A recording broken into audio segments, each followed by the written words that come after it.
E aí pessoal, tudo bem? Bem-vindos ao meu canal CryptoWorks, um canal onde nós falamos sobre blockchain e criptomoedas. E hoje nós vamos falar sobre o corte de juros nos Estados Unidos. Corte de 18 de setembro de 50 basis points, né?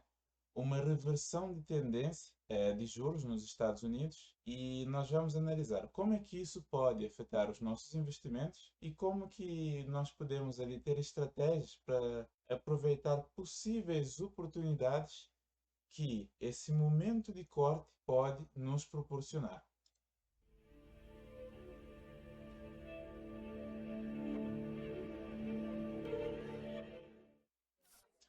Então, pessoal, eu estou aqui com uma notícia, inclusive, já aberta, né, que fala justamente sobre esse corte de juros.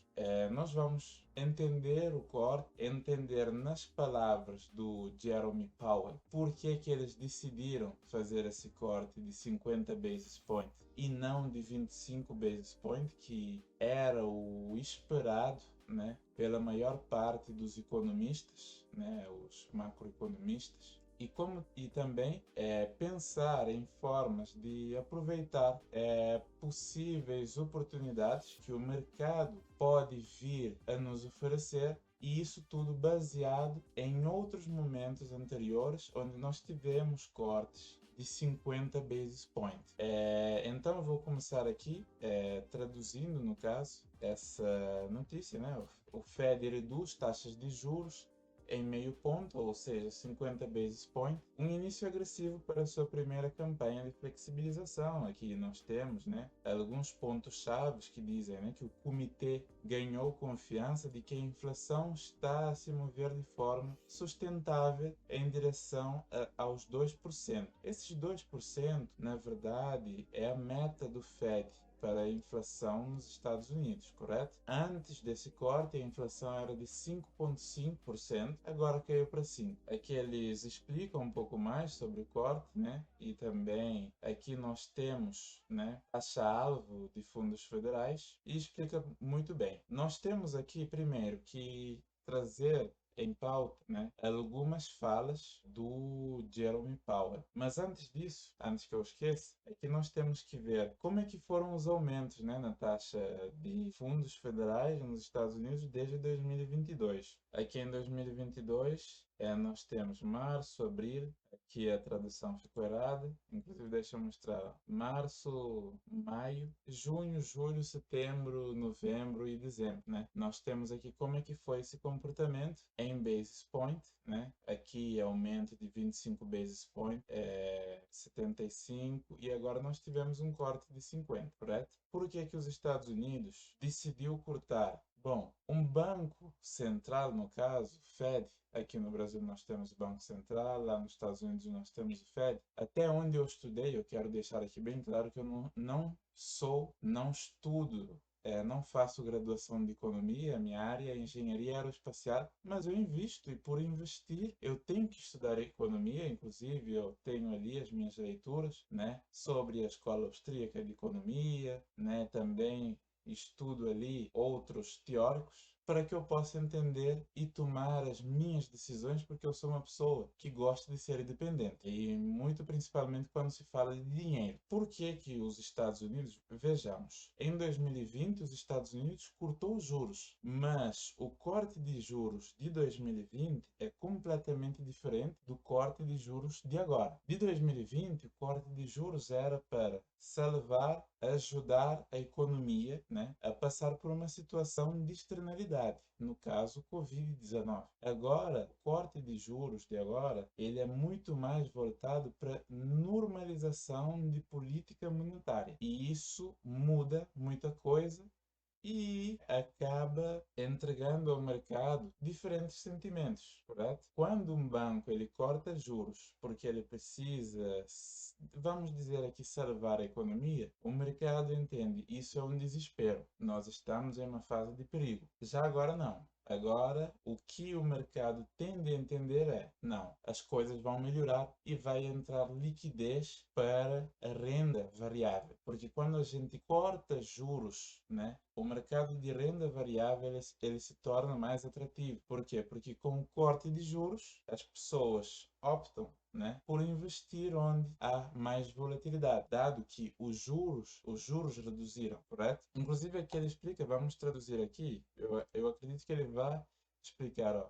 O Fed reduziu as taxas pela última vez em 16 de março de 2020 como parte de uma resposta de emergência a uma paralisação econômica provocada pela propagação do Covid-19, né? E aqui justamente mora o grande diferencial, né?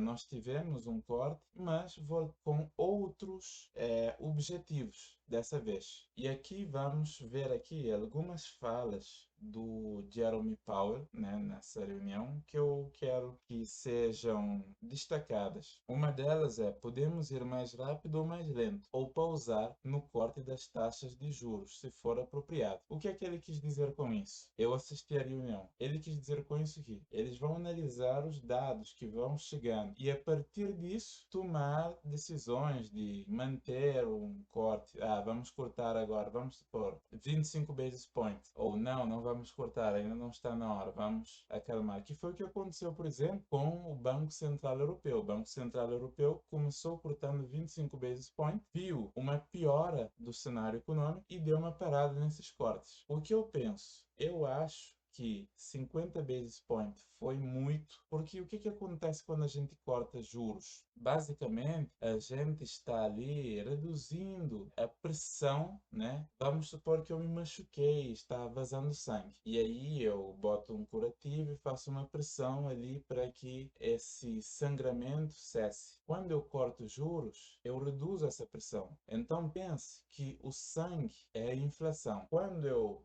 reduz essa pressão, se o processo de cicatrização não estiver ali acontecendo da forma que a gente espera que aconteça, então quer dizer que o sangramento vai voltar. E eu vou ter que apertar de novo a torneira. E é justamente isso que eu tenho medo que aconteça, porque se eles tivessem cortado 25 basis points, ou seja, reduzido menos essa pressão, isso dá mais controle situacional da economia de uma forma geral. Aqui ele também diz: não há nada em nossas projeções que sugere que estamos com pressa. Né? Porque um dos jornalistas nessa reunião justamente perguntou: mas cortar 50 basis points não é muito apressado nesse momento? E eles dizem que não. Como é que eu vejo essa fala? Essa fala, na verdade, ela foi mais para tranquilizar o mercado. Como nós sabemos, o americano, ele tem um hábito de investir, né? Diferentemente do Brasil, eu não sei muito do contexto de Portugal, mas eu acredito que também as pessoas em Portugal não tenham muito esse hábito de investir em ações, em renda variável, como nos Estados Unidos. Na verdade, eu tenho quase certeza. Eu não vou dizer que eu tenho certeza porque eu não vi os dados, né? Eu não abri nenhum gráfico que me mostre isso, mas eu tenho praticamente certeza de que isso não acontece, assim como no Brasil. O S&P 500 subindo, e Nasdaq e outras bolsas, isso basicamente é a garantia de uma reeleição ou de que a população vai ver com bons olhos o que o governo tem feito, porque isso impacta diretamente o bolso do americano. Aqui nós temos outra fala que ele disse que houve amplo apoio para um corte de 50 basis points hoje, no caso no dia 18 de setembro, e ele também disse: fizemos um bom começo forte hoje, com cortes, que inclusive me veio, eu estou lembrando disso, quando eu estava assistindo a reunião, me veio à cabeça a seguinte reflexão: esse corte de 50 basis points eu vejo como uma aposta de que realmente eles controlaram a taxa de juros. Eu acredito, eles nem eles sabem se realmente conseguiram controlar. O que acontece é que eles apostam que conseguiram controlar e, baseado nisso, eles fizeram essa aposta mais agressiva de cortar 50 basis points, que é muito. Essa fala é muito importante. Não achamos que estamos atrás da curva. O que quer dizer isso? Esse atrás da curva que o Jerome Powell quer dizer é: nós não começamos a cortar a taxa tardiamente, porque há muitos economistas que dizem que o Fed possivelmente cortou 50 basis points porque ele está com medo de estar atrás da curva, porque historicamente o Fed corta juros quando uma externalidade acontece ou algo mais drástico acontece, ou seja, é clássico o Fed estar atrás da curva. Isso aconteceu em 2000, que houve a quebra das empresas .com, né? Em 2007, em 2020 também, porque quando eles foram cortar juros, tanto que eles já sabiam sobre o Covid, disseram, não, deixaram a situação ficar um pouco tensa para que pudessem cortar. Então, o que eu acredito, esses 50 basis points também foi em função de pensar, nós não queremos estar agora atrás da curva de novo, como anteriormente, então nós vamos fazer um corte um pouco maior para a gente não estar atrás da curva e realmente conseguir controlar toda a situação, no caso, a inflação, né? Aqui temos outra falha importante dele. É claro que as condições do mercado de trabalho esfriaram, mas o nível de condições está bem próximo do emprego máximo. Inclusive, entrando nessa parte de mercado de trabalho dos Estados Unidos, eu gostaria de mostrar para vocês outra fala, outros gráficos aqui sobre o mercado de trabalho, né? Um deles é com relação ao trabalho full-time. Esse aqui é um indicador que nos mostra historicamente quando que os Estados Unidos entram em uma crise, possivelmente. Nós temos recessões sempre que os trabalhos full-time, né, inclusive já está traduzido, eles reduzem, no caso. A quantidade de pessoas trabalhando full-time cai, né? Isso aconteceu, em 91 nós tivemos uma crise, 2001 nós tivemos outra crise. Lembrem-se aqui da crise de 2008, 2020 e aqui, de acordo com esse indicador, que eu não estou querendo colocar medo em ninguém, nós entraríamos em uma recessão. Só o tempo vai responder. E se nós entrarmos em uma recessão, o que acontece com o preço do Bitcoin? Cai. Por que cai? Porque Bitcoin é um ativo que entra na parte de renda variável e assim como as ações, ele vai acompanhar o ritmo e vai cair. E é justamente nessa parte que eu quero que você entenda que, inclusive, é uma estratégia que eu vou usar, porque assim, como é que nós vamos saber que não haverá crise? Apenas o tempo nos vai dizer, com a saída de novos dados. Por exemplo, quando esses dados forem saindo, isso vai dando mais tranquilidade. Outro ponto de reflexão aqui é que o que acontece? Se eu tenho uma crise e eu tenho a queda de um ativo, ele me dá oportunidade para compra. Então é justamente nessas horas que eu tenho que estar preparado para fazer compras. Uma estratégia que eu provavelmente vou adotar é, eu faço airdrops, eu invisto. Os airdrops nós transformamos em dólar quando ele está em alta, quando o mercado está bom, para que na queda eu utilize o mesmo airdrop ou para recomprar os tokens que eu recebi, se eu acredito na narrativa, ou para comprar outros ativos. Porque a gente vende quando todo mundo está comprando e compra quando todo mundo está vendendo. É porque nós temos que justamente sair desse efeito manada. É esse efeito manada que nos faz perder grandes rendimentos. E aqui, mostrando outro dado importante, porque assim, o que acontece? Nós temos o payroll, né? O payroll dos Estados Unidos é a folha de pagamento. Quando nós temos um payroll caindo, não é bom. Só que isso vai ser refletido somente quando passam-se muitos meses e depois desses meses é que isso se reflete no mercado de trabalho. Mas a questão hipotecária dos Estados Unidos reflete logo. É tanto que, com a previsão da queda dos juros, né, nós tivemos um aumento de crédito hipotecário nos Estados Unidos já em agosto, como nós também tivemos refinanciamento de hipotecas. Por quê? Porque justamente as pessoas, elas buscam ali, com esse refinanciamento, reduzir os juros. E foi justamente o que aconteceu. Eu tenho, inclusive, essa notícia aqui aberta, explicando justamente sobre essa parte hipotecária dos Estados Unidos. Como também eu tenho um outro dado aqui importante, que é, assim, como é que nós vemos que a situação econômica americana, ela está melhorando? Primeiro, criação de novos empregos. Segundo, que é algo que pesa muito para a inflação de um país. Como é que estão os preços das casas? E esse é outro ponto que também me preocupa, porque como nós podemos podemos ver aqui nessa notícia, as vendas de casas existentes avançam 1,3 em julho, encerrando a derrapagem de 4 meses. Essa é uma notícia um pouco mais antiga, aqui datada de 22 de agosto, mas ela nos traz um cenário que ainda é importante. No caso, o preço médio de venda de casas existentes aumentou 4,2%. E tudo isso pode ser importante para decidir o que vai acontecer, né? Que rumo a economia vai tomar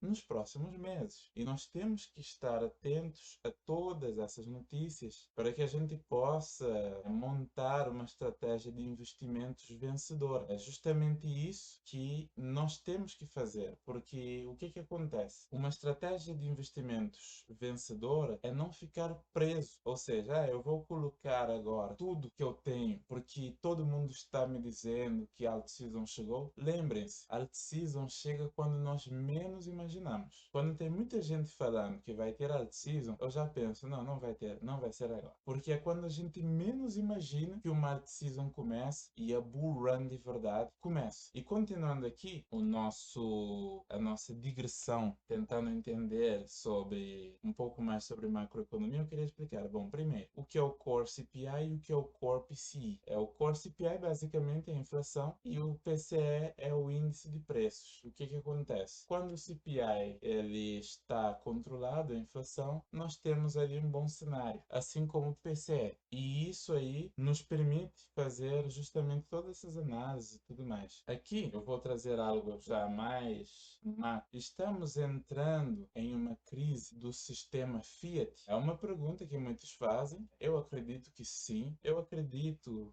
vendo dados e tudo mais, que em breve, talvez não por agora, mas daqui a uns 4 anos, 5, nós teremos uma crise bruta. Por quê? Porque se nós vermos o aumento da dívida dos Estados Unidos, como ela tem aumentado e como a arrecadação tem diminuído, isso eu inclusive vou mostrar para vocês em um relatório que a BlackRock fez sobre o Bitcoin, né? É bastante interessante, que inclusive eu quero compartilhar com vocês. Aqui nós temos aqui estatísticas da folha de pagamento de 2024, mas nós temos uma análise desde abril de 2022 e nós vemos uma tendência clara de queda. E isso tem que nos despertar certas coisas. Primeiro, estar preparado para uma crise futuramente. E segundo, tentar ter aí uma alternativa ao sistema fiduciário tradicional. E qual é essa alternativa, ao meu ver? Bitcoin. E para BlackRock também é Bitcoin, que eu vou trazer aqui para vocês. Esse eu traduzi, tá? Eles tratam Bitcoin como um ativo único de diversificação aí da sua carteira.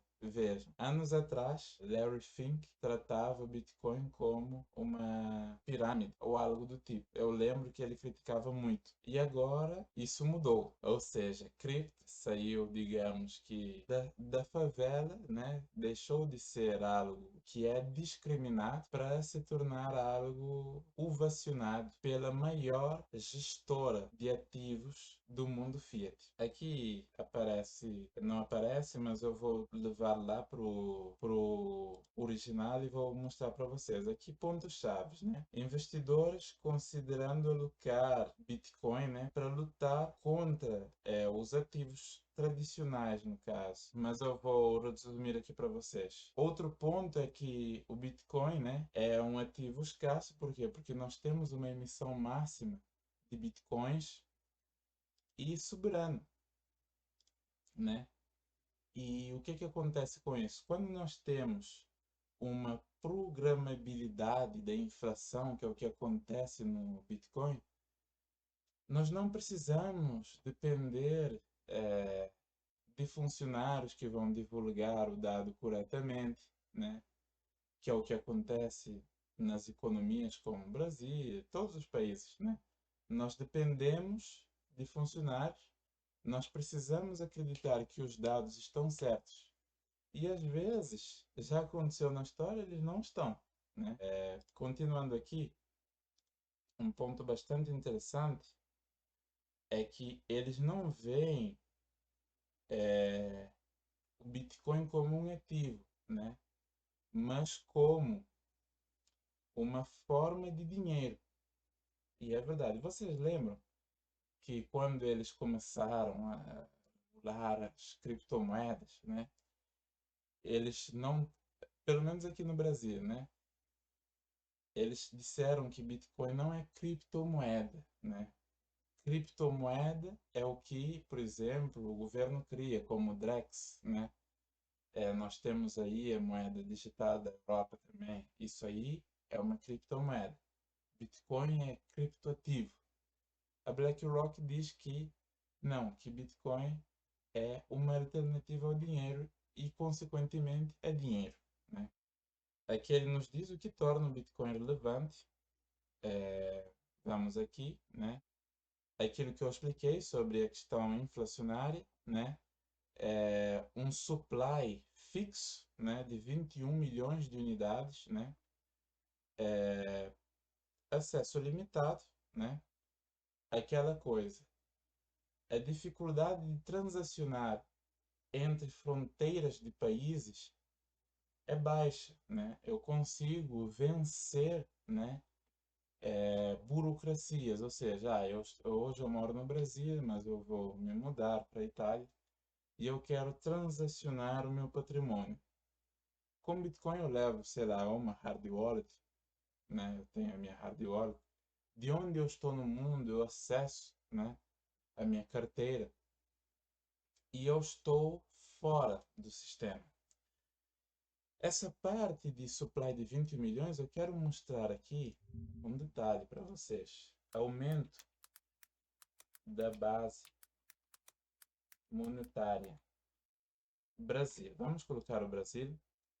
Olha aqui a oferta monetária. De 96 até 2016. Isso aqui acontece debaixo dos nossos olhos e nós nem percebemos. Por que que vocês acham que o real perdeu tanto valor? Isso, por exemplo, não pode acontecer com Bitcoin, porque nós temos um limite. É algo descentralizado, né?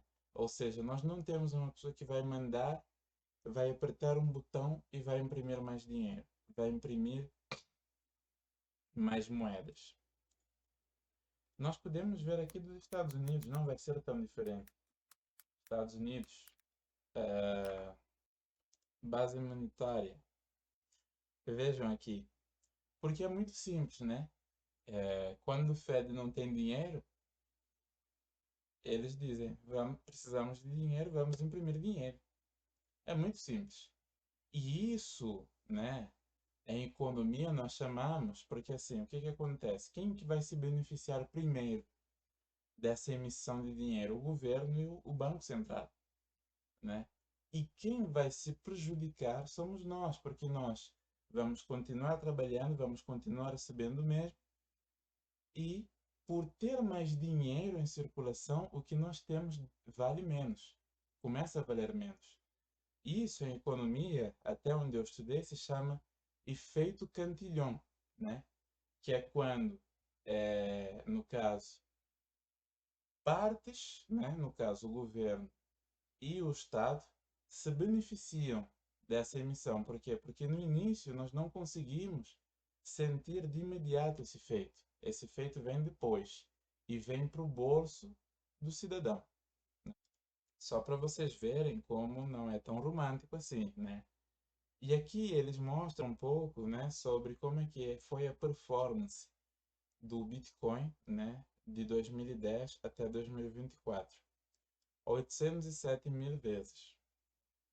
É, assim, ele teve quedas bruscas e tudo mais, ó. Vejam que a volatilidade ela vai caindo com o passar do tempo. Nos leva a refletir nesse ciclo, a volatilidade está maior. Nós temos o ETF, nós temos mais liquidez, nós temos um valor de mercado maior, o que nos leva a ter essa maior segurança, né? Por quê? Porque para eu ter uma queda de 70% é muito mais dinheiro agora, né? Envolvido, né? Mas assim, se eu comparo o Bitcoin com certos eventos importantes, o rendimento dele, né, em relação ao S&P 500 e o ouro, vejam, ele cai, mas quando ele retorna, ele recupera muito mais. Percebam aqui, ó. Enquanto a S&P 500 no Covid Outbreaker, né? Quando saiu ali o Covid, ele recuperou ali é, 2%, o ouro 3%, o Bitcoin foi 21%. Em relação à queda, vejam, ele cai mais por causa da volatilidade. E aqui nós mostramos, inclusive, eles mostram, a BlackRock que está falando, não sou eu, tá? O Bitcoin como uma alternativa de se proteger do crash que nós podemos ter em função da dívida americana.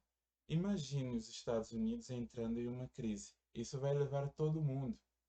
E na China não é diferente. Nós temos um problema no setor imobiliário da China, que em outros vídeos eu vou começar a trazer lives para o canal, nós vamos falar sobre isso. Nós vamos ter certos dias que nós vamos falar só sobre macroeconomia, correto? Porque macroeconomia, mesmo a BlackRock dizendo, ela diz aqui nesse relatório, que não influencia tanto quando a gente tem ali uma guerra saindo, um Covid. Isso impacta sim, né? Eu acredito que ela quis dizer aqui que, bom, independente de nós termos uma situação desfavorável macroeconomicamente falando, o Bitcoin obedece à teoria do ciclo, isso é verdade, né? É tanto que existe aquela frase, compre Bitcoin. E nós temos, assim, não é só o Bitcoin que obedece a essa teoria do ciclo, né? O mercado de ações também obedece. É tanto que o Warren Buffett tem uma frase que ele diz, né, que o mercado ele e dá para os pacientes, né? O que quer dizer isso? A pessoa para ganhar dinheiro no mercado, ela tem que ter paciência, né?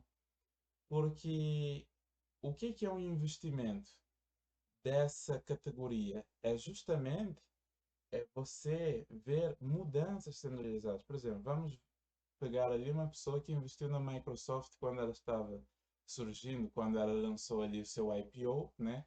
Ações para que as pessoas pudessem comprar. Essa pessoa teve que aguardar, né, um tempo para que a Microsoft se consolidasse como uma das principais empresas, né, no setor de tecnologia, que é o que aconteceu. E assim é o que vai acontecer agora em cripto. Todos nós aqui somos habitantes iniciantes. E nós temos que ter essa paciência, né? Nós temos que saber esperar, né? Correto? Vamos continuar aqui. Ele mostra, ó, o aumento da dívida dos Estados Unidos e a receita. Tendência de queda. A dívida está aumentando. Mas aqui essa tendência, ó. Veja, pagável, pagável, pagável, 2020. Uma hora isso pode, né? A projeção, um crash, né? Nós já temos aí um déficit, né? E aqui ele fala, para vocês terem uma noção, a dívida dos Estados Unidos, que ela cresce 1 trilhão a cada 100 dias. Dívida americana, exato, estou certo. Olha, dívida americana cresce 1 trilhão a cada 100 dias e preocupa o mercado. Vocês têm noção do que é 1 trilhão de dólares? Como é que vocês acham que eles vão pagar isso aqui? Emitindo mais dólar, entende? Primeiro que, e o que é que isso vai gerar? Vai nos gerar um efeito bola de neve, desvalorização do dólar. E isso está acontecendo no mundo todo, não é só os Estados Unidos. Brasil não está numa situação tão diferente, né? É tanto que nós tivemos aí o aumento da taxa de juros. Ó, aqui nós temos justamente aquele gráfico. Esse gráfico aqui, ele está aqui. E aqui ele nos dá esses detalhes. Então, pessoal, quando a gente está no mercado, nós temos que estar atentos a todos esses movimentos, correto? Eu vou estar fazendo lives, vou começar lives no canal e vão ter dias, provavelmente terça e quinta, vão ser lives todo dia, de segunda a sexta. Nós vamos falar de macroeconomia, sobre o que tem acontecido. Por quê? Porque eu quero os meus inscritos muito bem antenados com o que está acontecendo, até para que eles possam tomar decisão. É, e essa é a função, né, do CryptoWorks, né? E é justamente isso que nós queremos aí trazer para vocês. Qual vai ser a minha estratégia para essa situação que nós estamos vivendo de corte? Bom, em momentos de queda eu vou estar sempre acumulando. E quando houver eh, alguma clareza maior de que nós não vamos ter uma crise, eu vou estar mais confiante e talvez zere o caixa, no caso, né? Porque o que que acontece? Quando nós não temos total certeza, é um risco ficar todo investido. Por quê? Porque o mercado, como eu já expliquei, pode nos trazer oportunidades únicas. Imagina sair uma notícia catastrófica e o Bitcoin cair para 45, 40 mil dólares. Muitas pessoas vão ficar com medo, mas eu compraria, porque eu sei que o preço dele vai subir.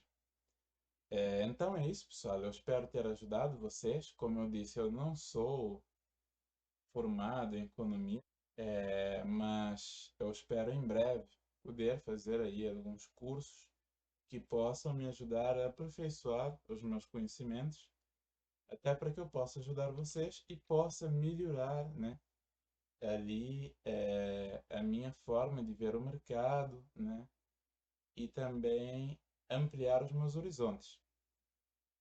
Mas eu espero ter ajudado vocês. Deixem o like, se inscrevam no canal